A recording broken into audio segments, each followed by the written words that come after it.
히브리서 우리가 12장 후반의 말씀을 우리가 함께 읽었는데요. 히브리서 12장 전체가 계속적인 권면에 대한 말씀을 기록하고 있습니다. 가장 핵심적인 표현은 경주자의 비유를 하면서 믿음의 경주를 끝까지 힘써서 달려가라 이렇게 이야기하고 있습니다. 죄와 얽매이기 쉬운 것들, 그것들을 다 벗어버리라 하는 말씀으로 권면하였고요. 또 하나는 훈련과 징계를 통해서 끝까지 인내하면서 가야 된다. 이런 메시지를 전달하였습니다. 그리고 이렇게 신앙의 경주를 달려가다가 실패할 수 있는 위험들이 있기 때문에 몇 가지의 경고들을 덧붙였습니다. 그 내용이 우리가 지난 시간 살폈던 내용들입니다. 14절부터 17절까지요. 화평함을 따르고 거룩함을 따르라 이렇게 이야기하였고, 부정적인 것들 4가지, 쓴뿌리가 너희 가운데 나지 않도록 해라 라는 말씀, 하나님의 은혜에서 떨어지는 자가 되지 말아라. 신앙의 언저리, 주변만 맴돌다가 신앙의 핵심에 들어오지 못하다가 마침내 은혜에서 떨어지는 자가 되지 말아라. 그리고 음행하는 일들을 조심해야 된다. 영적인, 육체적인 이런 음행의 문제들. 마지막에서는 에서와 같이 망령된 자가 되어서는 안 된다. 이 망령된 자라고 하는 게 무슨 말이냐면 하나님의 나라보다도 구원보다도 이 세상의 것들을 더 가치 있고 소중하게 여겨서 하나님 나라의 귀한 가치들을 아주 하찮게 여기는 태도, 이런 태도를 두고 망령된 자다 이렇게 이야기합니다. 이런 자가 되어서는 안 된다. 오늘 우리가 읽은 18절부터 마지막 절 내용에서도 계속 그 내용에 이어져서 계속적으로 한편으로는 격려하고 확증을 시켜주고 또 한편으로는 권면과 경고를 덧붙이면서 신앙의 경주에 끝까지 힘써야 된다. 그 사실을 여전히 강조하고 있습니다. 구약시대보다도 사실상 신약시대에 임한 하나님의 은혜는 훨씬 더 크다라고 하는 사실을 여러 차례 사도는 강조합니다. 구약의 성도들이 받았던 특권보다도 신약의 성도들이 받는 특권이 훨씬 더 크다라는 사실을 강조한 것이죠.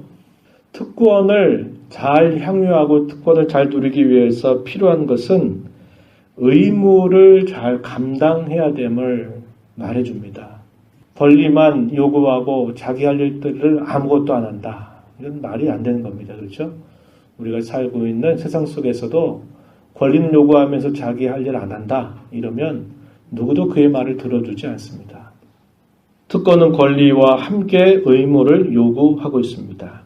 이런 의무를 2가지로 오늘 본문을 통해서 요약해 볼 수 있는데, 하나는 뭐냐면 하나님의 말씀을 두고 따르라 하는 것입니다.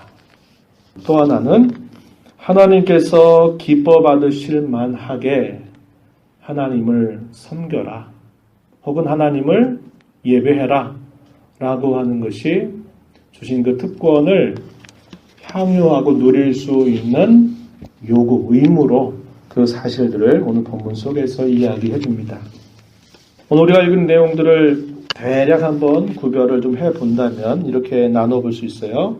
18절부터 24절까지의 내용은 하나님께서 베푸신 그분의 은혜가 어떠한가, 또 그 은혜가 얼마나 우리에게 확실한가 하는 이 이야기를 하는데, 한편으로는 구약시대에 어떠하였고 또 신약시대에 어떠한가 하는 이야기를 통해서 하나님께서 우리에게 주신 그 은혜가 무엇인가, 그것을 우리에게 확증시켜주는 그런 말씀을 주고 있고요. 그리고 25절부터 마지막 절에서는 그 내용에 근거해서 힘써야 될 일들이 무엇인가, 그것에 관하여 아까 이야기한 것처럼 2가지 정도를 아주 강조하고 있습니다. 그래서 한편으로는 그 말에 대해서 권면을 하고, 또 한편에서는 그렇게 하지 않을 때 임하게 될 일들에 대하여 경고하는 그런 형식을 취하고 있습니다. 먼저 우리가 살펴보고자 하는 부분은 앞부분이에요. 18절부터 24절 내용인데 하나님께서 어떠한 은혜를 우리에게 주셨는가 그 사실을 사도가 이야기해 줍니다. 그래서 한편으로는 구약 시대에 어떠하였고 또 신약 시대에 어떠한가 하는 것을 이렇게 구별해서 설명을 해줍니다. 18절 초두에 뭐라고 시작하냐면 너희는 누굽니까?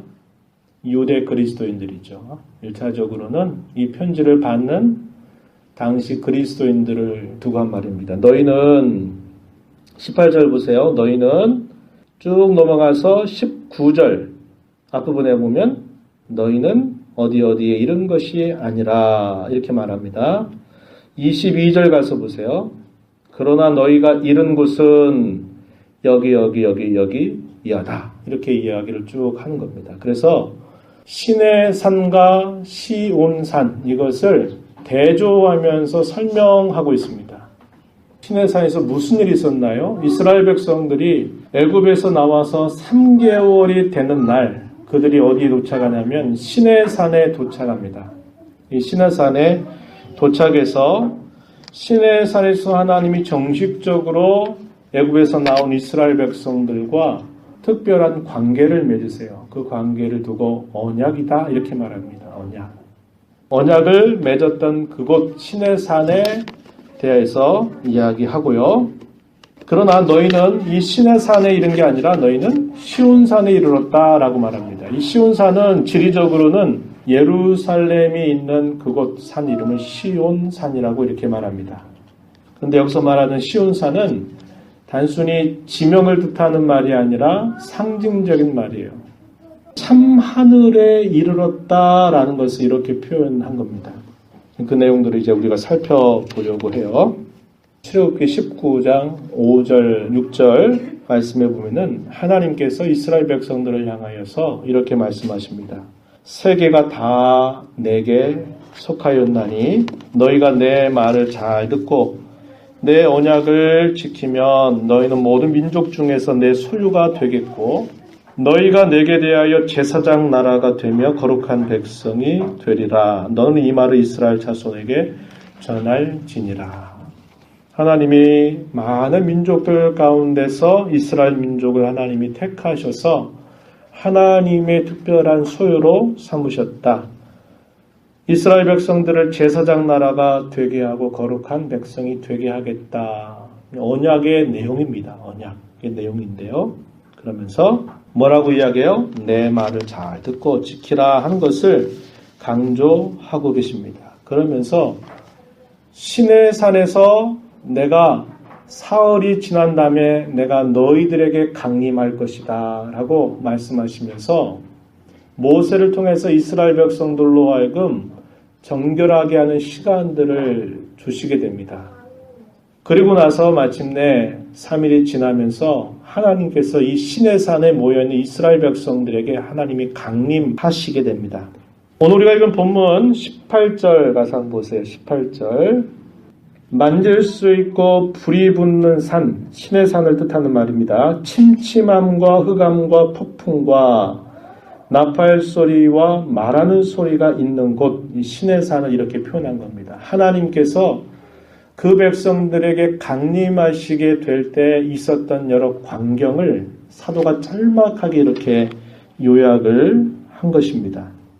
출애굽기 19장 16절 19절 보면은 이런 말씀을 읽을 수 있어요. 셋째 날 아침에 우레와 번개와 빽빽한 구름이 산 위에 있고 나팔 소리가 매우 크게 들리니 진중에 있는 모든 백성이 다 떨더라. 모세가 하나님을 맞으려고 백성을 거느리고 진에서 나오매 그들이 산 기슭에 서 있는데 신의 산의 연기가 자욱하니 여호와께서 불 가운데서 거기 강림하심이라. 그 연기가 옹기 가마 연기같이 떠오르고 온 산이 크게 진동하며 나팔 소리가 점점 커질 때에 모세가 말한즉 하나님이 음성으로 대답하시더라. 이게 실제적으로 신의 산에 여호와 하나님께서 강림하실 때 있었던 그런 광경이었습니다.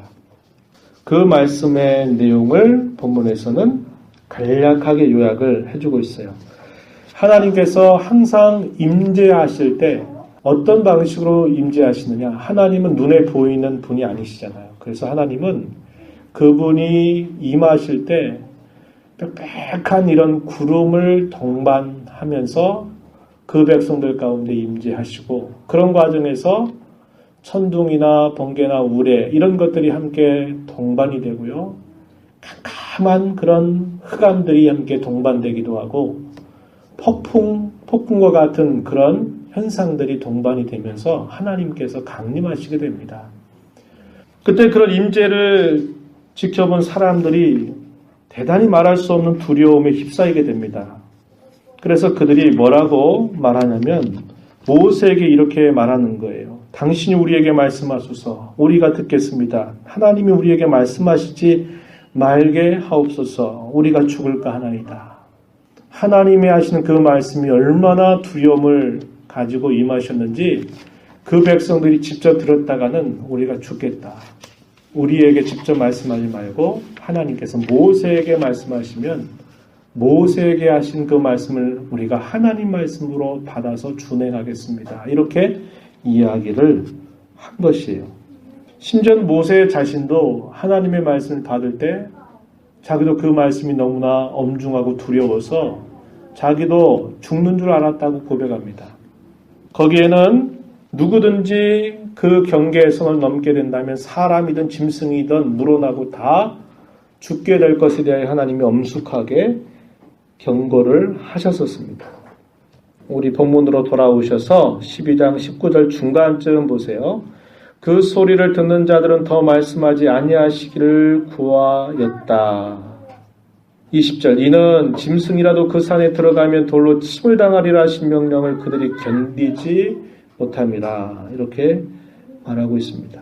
이렇게 하나님이 임재하신 광경 가운데 가장 절정적인 사건, 클라이막스가 뭐냐? 그것은 그분이 말씀하셨다는 겁니다. 말씀하신 것을 말합니다. 오늘 우리가 읽은 본문 12장 19절에서도 이렇게 말하죠. 나팔 소리와 말하는 소리가 있는 곳, 말하는 소리. 하나님께서 말씀하시는 그 상황이 가장 절정적인 상황이었다는 겁니다. 광경이었다는 거예요. 그래서 그들이 그 말씀을 들으면서 두려움에 떨면서 우리가 하나님이 하신 그 말씀대로 다 준행하겠습니다. 이렇게 그들이 답변을 하게 된 것이에요. 그런데 지금 사도가 말하는 것은 여러분들은 예적 이스라엘 백성들이 하나님과 언약을 세울 때 그 두려움 가운데 있었던 시내산에 지금 있는 게 아니라 여러분들은 시내산이 아니라 시온산에 있다라고 이야기합니다. 자, 본문으로 가셔서 22절입니다. 22절. 그러나 너희가 이른 곳은 시온산과 살아계신 하나님의 도성인 하늘의 예루살렘과 천만 천사와 하늘에 기록된 장자들의 모임과 교회와 만민의 심판자이신 하나님, 온전하게 된 의인의 영들, 새 언약의 중보자이신 예수, 아벨의 피보다 더 나은 것을 말하는 뿌린 피, 그것이 있는 시온산에 이르렀다라고 이렇게 이야기합니다. 신약의 그리스도인들은 시온산에 이른 자들이다 이렇게 이야기하고 있다는 겁니다. 구약의 이스라엘 백성들이 하나님의 말씀을 들으려고 시내산에 섰을 때에도 그토록 두렵고 경외심이 가득 찼다면 하물며 참 하늘을 상징하는 이 시온산에 설 때는 어떠한 태도를 가져야 되겠느냐라고 이렇게 사도가 말하는 겁니다. 그래서 비교하면서 더 강조하는 거예요. 사도는 시온산에 대해서 뭐라고 말하냐면 우리가 금방 읽은 말씀처럼 22절 앞부분에 보니까 살아계신 하나님의 도성이다 이렇게 말했죠. 또 뭐라고 말합니까? 하늘의 예루살렘이라고 이 시온산을 설명합니다. 그러니까 지명을 뜻하는 말이 아니에요. 하늘, 참 하늘을 뜻하는 그 말로 지금 시온산을 사용하고 있다라는 겁니다.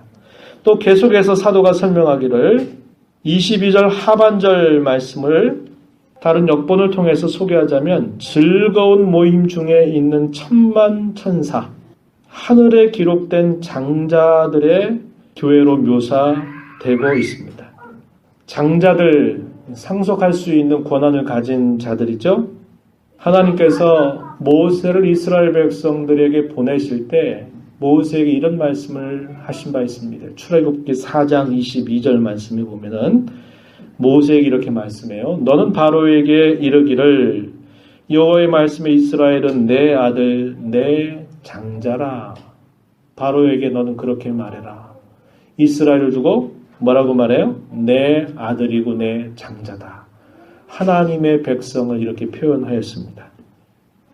로마서 8장 17절 말씀에 보면은 이렇게 말해요. 자녀이면 또한 상속자, 곧 하나님의 상속자요. 그리스도와 함께한 상속자니 우리가 그와 함께 영광을 받기 위하여 고난도 함께 받아야 할 것이다. 이렇게 말합니다. 이 상속할 수 있는 상속자, 장자들 이렇게 말하죠. 이 장자들의 교회라고 하는 게 무슨 말일까요? 하나님의 구원받은 백성들을 향해서 그렇게 비유적으로 표현한 겁니다. 그렇게 표현한 것이에요.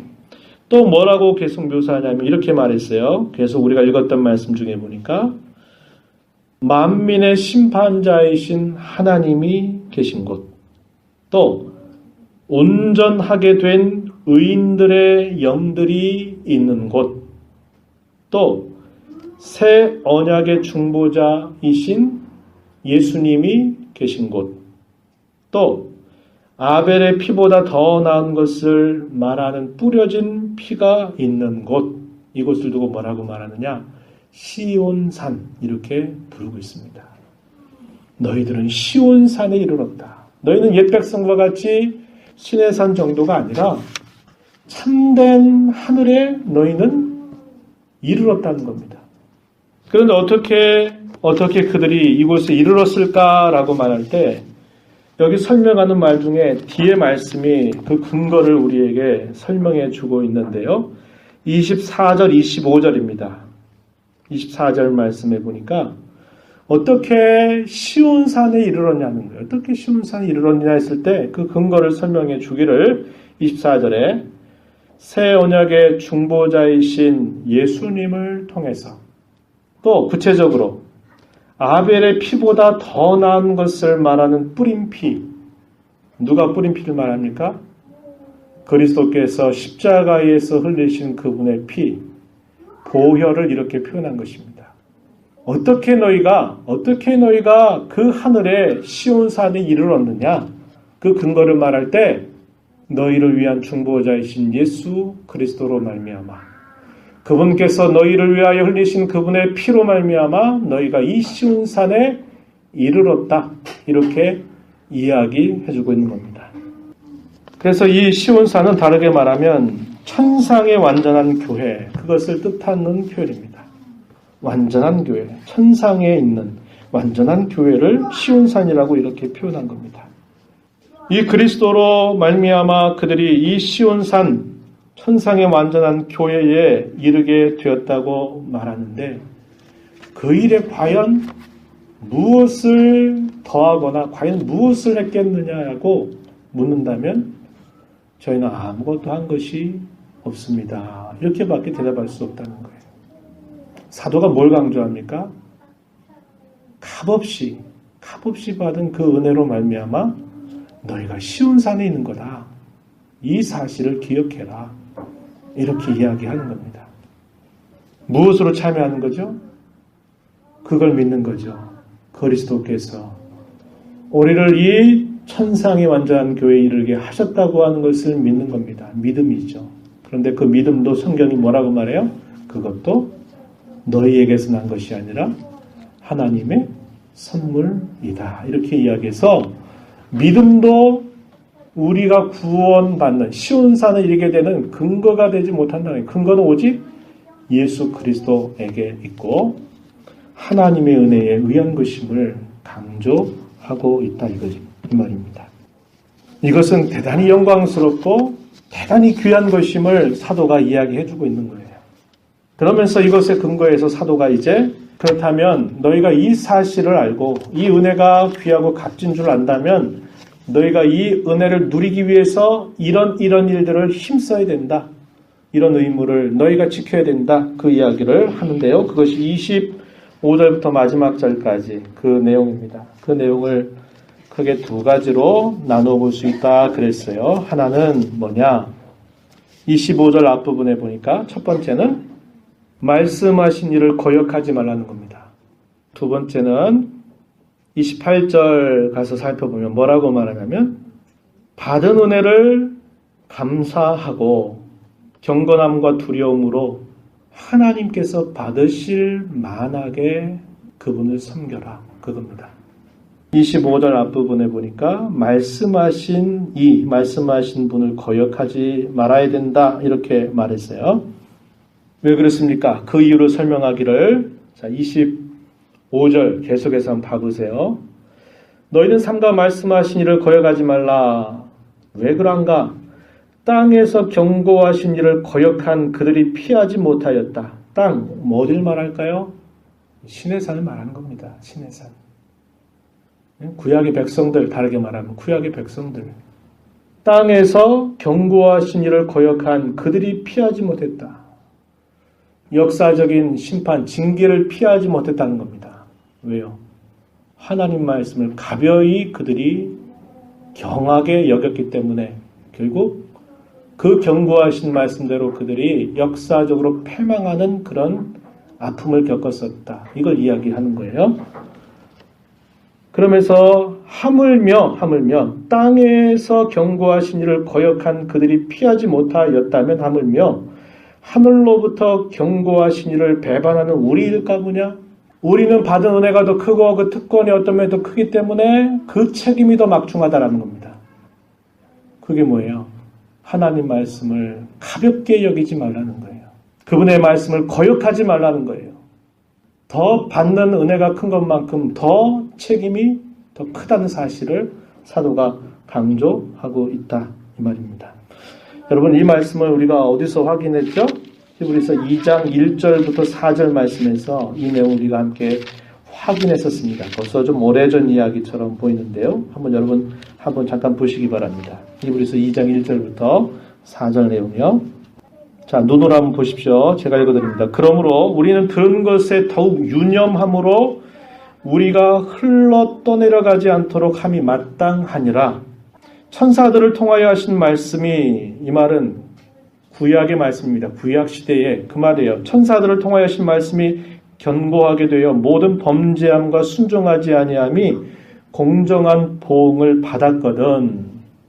구약 시대에도 그 주신 말씀을 가볍게 여긴 자들에게 하나님이 경고하신 대로 하나님이 심판하셨다. 공정하게 보응하셨다면 하물며 그 말이 생략된 겁니다. 계속해서 우리가 이같이 큰 구원을 등한히 가볍게 여기고 경솔하게 여긴다면 어찌 그 보응을 피하리요. 이렇게 말합니다. 그러기 위해서 뭐 하라는 거예요? 들은 것을 더욱 유념함으로 흘러 떠내려가지 않도록 하라는 겁니다. 들은 게 뭐예요? 하나님의 말씀을. 한 귀로 듣고 한 귀로 흘려 보내지 말고 그 말씀 빼앗기지 말고 그 말씀 잊지 말고 그 말씀을 엄중하게 받아라. 이렇게 얘기하는 겁니다. 엄중하게 받아라. 왜?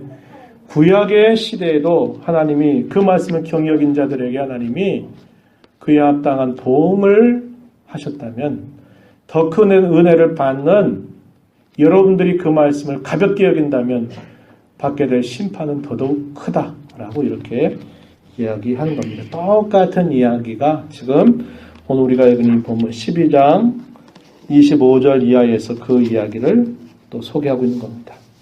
구약시대에도 위험찬 소리가 땅을 진동하였다고 이야기합니다. 다시 본문으로 가셔가지고 보시면은 사도가 계속 그렇게 설명을 하고 있습니다. 12장 26절이요. 그때에는 그 소리가 땅을 진동하였다. 언제 얘기입니까? 구약시대를 말하는 겁니다. 시내산에서 하나님의 음성이 두려워서 우리에게 직접 말씀하시지 말고 모세에게 말씀하시면 저희가 하나님 말씀을 받아서 그 말씀대로 살겠습니다. 그때에도 땅이 진동하고 엄숙한 두려움이 임했다는 거예요. 그래서 뭐라고 말하냐면 26절 계속해서 보면 내가 또 한 번 땅만 아니라 하늘도 진동하리라 이렇게 말씀하셨다 이야기합니다. 땅만이 아니라 하늘까지도 내가 진동하겠다. 하나님의 두려움을 이렇게 표현하고 있는 것이죠. 이 말씀은 학개서 2장 6절 말씀에 만군의 여호와가 이같이 말하노라 조금 있으면 내가 하늘과 땅과 바다와 육지를 진동시킬 것이라 이렇게 말씀하신 것을 사도가 인용해서 더 두렵다, 더 무섭다 이 사실을 이야기하면서 말씀하신 일을 결코 거역해서는 안 된다 이렇게 이야기하고요. 두 번째는 28절에서 확인한 것처럼 28절 말씀에 가서 보세요. 그러므로 우리가 흔들리지 않는 나라를 받았다 이렇게 말합니다. 흔들리지 않는 나라, 영원한 나라를 우리가 받았은즉 은혜를 받자. 그런데 그 밑에 뭐라고 쓰 있었어요? 감사하자 이 말로 되어 있죠. 같은 표현이라 이 말입니다. 하나님께서 이러한 은혜, 진동치 못할 나라가 무슨 나라예요? 이 땅의 어떤 형편이나 어떤 처지나 어떤 상황에 의해서 흔들리고 변하고 하는 것이 아니라 요지부동하고 확고하고 흔들림이 없는 영원한 나라, 그 나라를 우리가 상속받았다는 거예요. 그러니 받은 은혜를 감사하자는 겁니다. 감사하자 이렇게 이야기해요. 그리스도인들에게 흔들리지 않는 나라를 받았다는 사실을 사도는 확정시키면서 그것에 대한 마땅한 반응은 은혜에 대한 감사다 이렇게 표현하는 겁니다. 하나님께서 우리에게 베푸신 구원도 요지부동한 거예요. 흔들림이 없어요. 상황에 따라 바뀌지 않아요. 그렇기 때문에 그 구원을 제대로 아는 사람은 마땅히 뭐 해야 된다는 겁니까? 그 받은 은혜를 기억하고 감사해야 된다. 이렇게 가르쳐주는 것입니다. 진동치 못할 나라에서 누릴 특권을 이렇게 말할 수도 있어요. 이 땅, 우리가 살고 있는 이 현실에서는 담이 없는 은혜를 계속 특권으로 받게 되고요. 장차 하늘에서는 영광을 누리게 될 특권을 성경이 우리에게 약속하고 있다는 것입니다. 그래서 우리는 그것에 근거해서 항상 감사해야 돼요. 뭐가 내 마음대로 안 된다고 기분 나쁘다고 원망하고 불평할 게 아니라 진동치 못한 요동하지 않는 그 나라를 우리가 선물로 받았기 때문에 우리는 모든 일에 있어서 항상 감사로 사는 것이 마땅한 일이다. 이것을 이야기하고요. 또 하나는 뭘 얘기합니까? 경건함과 두려움으로 하나님을 섬겨야 된다라고 말합니다. 받은 은혜에 대하여 늘 감사할 줄 알고 하나님을 섬기되 어떻게 해요? 경건함과 두려움으로 섬겨야 된다. 은혜를 잘못 아는 사람은 하나님을 아주 우습게 여길 수 있습니다. 하나님이 은혜가 풍성하다고 하는 것을 아는 것이 내가 대충 아무렇게 해도 된다. 이렇게 여기는 사람은 아주 불손한 사람입니다. 하나님의 은혜를 아는 것만큼 그분을 합당하게 두려워할 줄 알아야 되고 경건하게 하나님을 섬기는 것이 마땅한 것입니다. 그래서 사도는 이 두 가지 면들을 바르게 가져야 된다고 이야기하는 거예요. 이 두 가지 면을 한쪽만 치우치다 보면 하나님을 잘못 오해하게 됩니다. 하나님은 항상 두렵고 무서운 분으로 알면 하나님의 은혜에 대해서 늘 모르는 자처럼 살아가고요. 반대로 하나님의 은혜가 풍성하다는 걸 잘못 알면 하나님 마땅히 경외하고 두려워할 것을 아주 가짜게 여기는 악을 행할 수가 있는 것입니다. 그래서 사도는 이 두 가지를 함께 이야기하는 거예요. 그러면서 무서운 경고를 덧붙이는데 마지막 절입니다. 뭐라고 말해요? 하나님 어떤 분이라고요? 소멸하시는 분이다. 심판하시는 분이다. 이렇게 말합니다. 이 말씀도 역시 구약에 있는 말씀을 인용했어요. 신명기 4장 24절 말씀을 인용해서 내 하나님 여호와는 소멸하는 분이시요 질투하시는 하나님이시다 라는 이 말씀을 인용해서 하나님을 우습게 여기지 말라는 거예요. 그리고 하나님을 여기서 섬긴다 그럴 때 이 기쁘시게 섬긴다라는 게 무슨 말이냐면 28절 끝에 하나님이 받으실 만하게 그분에게 합당하게 이렇게 섬기라 이런 말을 뜻입니다. 이 말씀 맺으면서 두 가지를 적용해 보려고 해요. 우리가 하나님을 섬긴다, 다른 말로 하나님을 예배한다, 경배한다 이렇게도 말할 수 있고 우리가 하나님 앞에서 하나님의 뜻을 행한다라는 말, 하나님 앞에 선을 행한다라고 하는 이 모든 것의 가장 기초는 어디에 있느냐? 은혜에 대한 깨달음과 감사에 있다는 겁니다. 내가 하나님을 섬기려 하면, 내가 하나님을 예배하려 하면, 내가 하나님을 아는 자로 하나님의 뜻을 행하려 하면 무엇이 기초가 되고 무엇이 근거가 되고 무엇이 동기가 되어야 되는가? 하나님의 은혜에 대한 깨달음과 그에 대한 감사로부터 시작해야 방향이 잘못되지 않아요. 여기에서 벗어나면 그것이 항상 악으로 기울어지게 되어 있다고 성경이 가르쳐 줍니다. 그래서 여러분 점검하셔야 됩니다. 내가 하나님을 예배하는 이유가 어디에 있는가? 내가 하나님 말씀을, 내가 그 말씀을 듣고 그 말씀을 순종하려고 애를 쓰는 그 시작점이 어디에 있는가? 내가 하나님을 섬기려고 할 때 그 시작점이 어디에 있는가? 항상 그 시작점은 내게서 시작되는 거 아닙니다. 그분께서 베풀어 주신 그분의 은혜가 얼마나 깊은가를 깨닫는 것으로부터 그 은혜에 대한 감사로 이 일들이 시작되어야 이것이 가장 하나님께서 받으실 만한 그런 모습으로 나타난다는 것입니다. 어떤 사람이 왜 이거 안 합니까? 하십시오. 이런 얘기 듣고 하면 하고 싶어지겠어요? 사람 마음 안 그래요. 반발심이 생겨요. 이렇게 하지 마세요. 우리 하나님 앞에 예배하는 얘기는 또 하나님 앞에 무엇을 하든 그분의 뜻을 따른 그 무엇이든지 나로부터 시작하지 말고 사람으로부터 시작하지 마세요. 하나님이 나를 어떻게 사랑하셨는가로부터 점검한 것으로부터 시작해야 됩니다. 그래야 잘못되지 않아요. 거기서 벗어나면 다 잘못되게 돼 있어요. 두 번째는 역시 동일합니다. 하나님을 예배한다. 하나님을 섬긴다. 그분의 뜻을 따른다 라고 할 때 어떻게 해야 됩니까? 라고 말할 때 어떻게 해야 되는 답변은 뭘까요? 말씀하신 대로입니다. 내가 하고 싶은 대로 아니요. 말씀하신 대로입니다. 예수님께서 산상설교에 준하는 그런 가르침을 평지에서 설교하신 적이 있었어요. 누가복음 6장 46절 말씀을 보면 이렇게 그 말씀의 결론 가운데 이렇게 책망하세요. 여러분 들어보신 말씀일 거예요. 너희는 나를 불러 주여 주여 하면서도 어찌하여 내가 말하는 것을 행하지 아니하느냐? 이렇게 말합니다.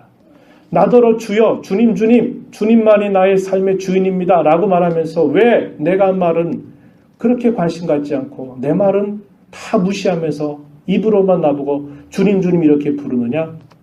이렇게 책망하신 바가 있으셨어요. 하나님의 말씀을 여러분 마음으로 들으십시오. 걷기로 듣지 마세요. 마음으로 들으십시오. 말씀을 깊이 생각하십시오. 말씀을 간직하고 잊지 마십시오. 빼앗기지 마십시오. 그리고 말씀을 듣고 내가 뭘 행할지를 정하십시오. 오늘 말씀은 좋았어. 오늘 말씀은 안 좋았어. 판단하지 마세요. 오늘 말씀을 통해 제가 뭘 할까요? 주님 이거 하겠습니다. 이거 고치겠습니다. 순종하겠습니다. 이렇게 가야 돼요. 여러분이 말씀을 듣는 태도는 항상 이런 면에 주의하십시오. 말씀을 들으면서 하나님이 누구이신가를 말씀을 통해서 바라보십시오.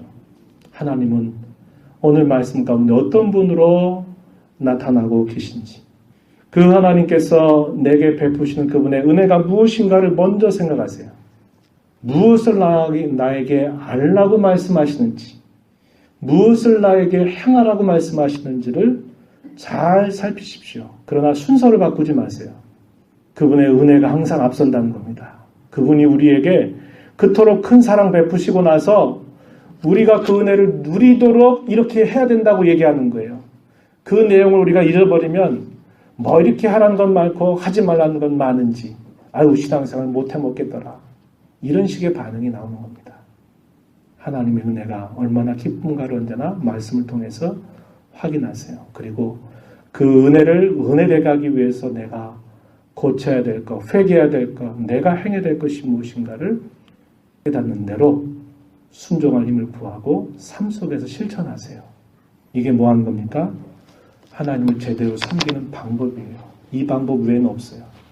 저와 여러분이 하나님께서 보신 그 은혜의 내용들을 깊이 생각하면서 하나님 말씀을 가볍게 여기지 않아야 되겠다.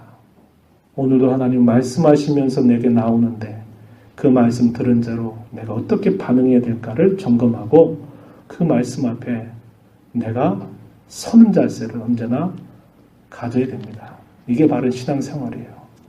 이런 하나님 은혜가 우리의 삶에 늘 함께하기를 축복합니다. 하나님 아버지, 오늘도 저희들에게 주신 말씀을 통하여 저희들에게 베푸신 하나님의 놀라우신 그 은혜가 얼마나 크고 귀한지를 다시 한번 저희들 마음 가운데 일깨워 주시옵소서. 우리는 신의 산에 이른 자들이 아니라 하늘의 시온산에 이른 자들이고, 그것은 우리 주 예수 그리스도의 대속의 은혜와 우리를 위하여 내어주신 목숨을 대신하여 우리에게 주신 하나님의 값진 선물임을 저희가 기억하고, 그 은혜를 은혜로 누리며 살기 위하여 언제나 하나님을 기쁘시게 하되 저희들의 마음을 다하여서 하나님을 기쁘시게 해드리는 삶을 살도록 늘 도우시옵고, 늘 감사하며 두려움과 경건함으로 하나님을 섬겨갈 줄 아는 저희들의 신앙이 되게 하시고, 저희들에게 주신 말씀에 근거해서 말씀에 순종하는 그런 방식을 통해서 하나님을 섬겨가는 저희들이 되도록 도와주옵소서. 예수님 이름으로 기도하옵나이다. 아멘.